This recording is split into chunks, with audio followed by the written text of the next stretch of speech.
GPT-5 has the potential to create interactive, real-time media, which would enable things like video games and movies to have dynamic, evolving storylines that change depending on the viewer's interactions or search history, or even our mood and engagement, preferred content genre, or any other factor. This could result in a revolution in the way that people consume media and unique entertainment. With unlimited opportunities for innovation and discovery, this would provide consumers with a distinctive experience each and every time.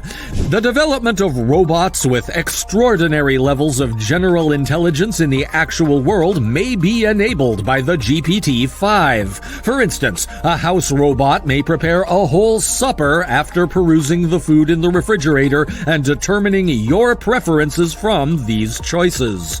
The food may then be prepared in the most scrumptious and creative way possible based on the user's preferences and how it engages with its surroundings.